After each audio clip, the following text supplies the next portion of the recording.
One thing I do not like is always getting a lot of media attention from NFL.com and having our articles blasted on ESPN.com and NFL.com. I'm not a big fan of that because I feel like that means that everybody is in our business. I don't know if you guys seen it, but they already have an article out on ESPN.com and NFL.com saying that Doug Martin position may not be secure. His starting position may not be secure when he comes back after his suspension.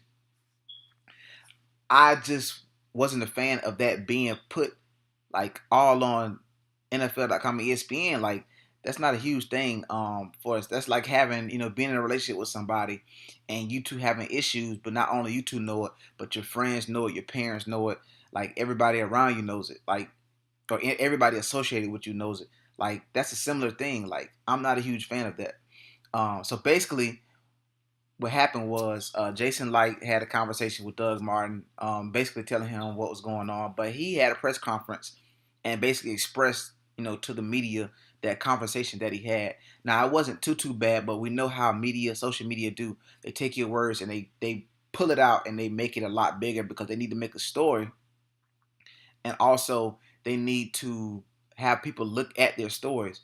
So it's not a bad thing for him to say that or for them to put it out there, but it just makes it so interesting to people outside of the locker room and outside of the fan base to go ahead and look at. And me, I'm just not a fan of everybody knowing everything that happens in the locker room. So I don't think it's a bad thing about Doug Martin, the article. It's just that Jason Light just said that his spot may not be secure when he comes back, and that he's probably saying that as a good thing because of the running backs we have and what they're doing. And I will touch on that next.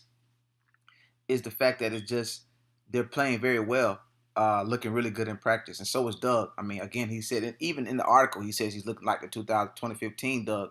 So that's a very very good thing. But being the fact that he's going to be suspended for 4 games, I'm guessing he's saying that um, the vibe and the chemistry that the running back, whoever's starting in the rotation of the running backs, however that's going, will determine how much of where Doug Martin can be plugged in at that time.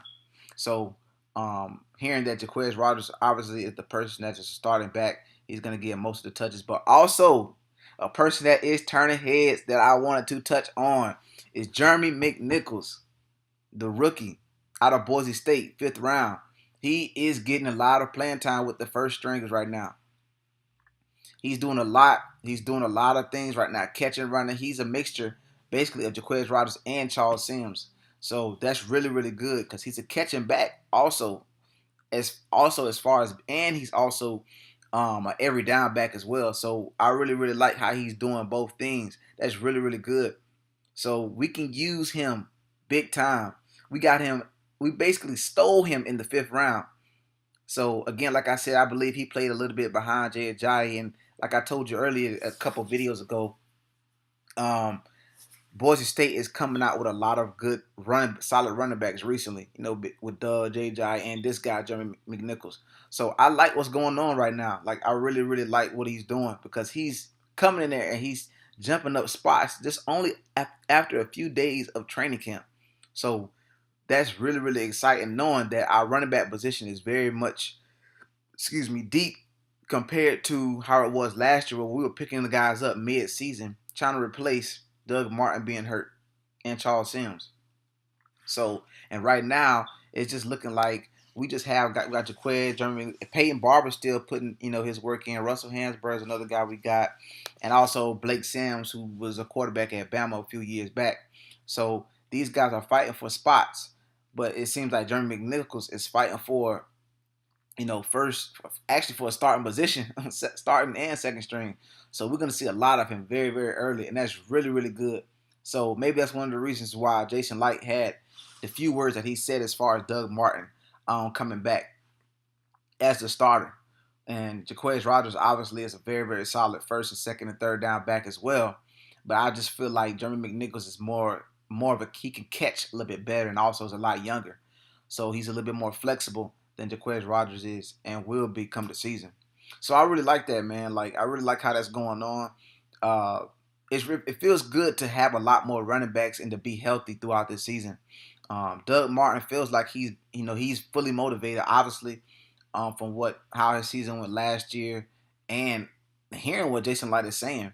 So that's really really good knowing that, and it just seems like with one thing that would also help us a lot is our front line rotation. Like it would be continuously be the same thing compared to last year. Like we were rotating guys throughout the whole season, like at their old line spot as well. So we didn't get any consistent play. We didn't get any consistent play. Mind you, J.R. Sweezy really was hurt last year. So understand the fact that he's gonna be healthy this year. That's why we're moving Ali Marpet to center and put him back at his spot. So that's gonna be really, really solid. I really think that DeMar Dawson is gonna stay fully healthy as well. That killed us last year when he was hurt and we had guys to Shirtless in there. So um, this season coming up, it'll be a totally different play for the running backs and more consistency throughout that. I mean, Jaquez Rodgers led us in rushing last year. And then, like I said, Doug Martin came in and sprinkled a few times, but it just like he just wasn't fully healthy um, throughout it. But again, I feel like this year you're looking at a nice rotation of running backs that we have, at least 3 to 4. So I think we're gonna keep maybe 3 or 4 running backs.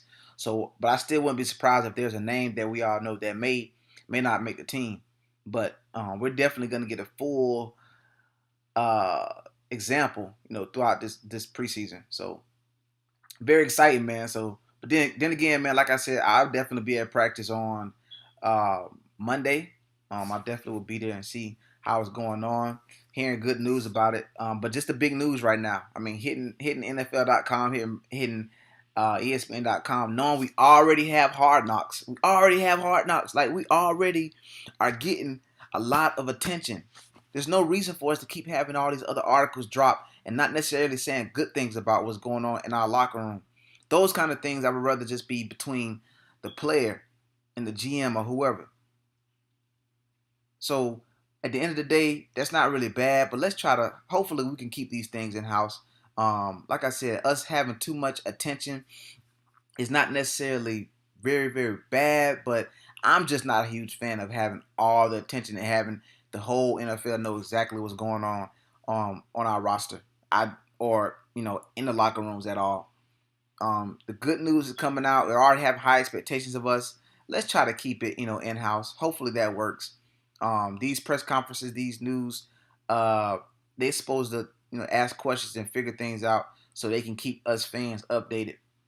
But some things I would rather just, not find out until later.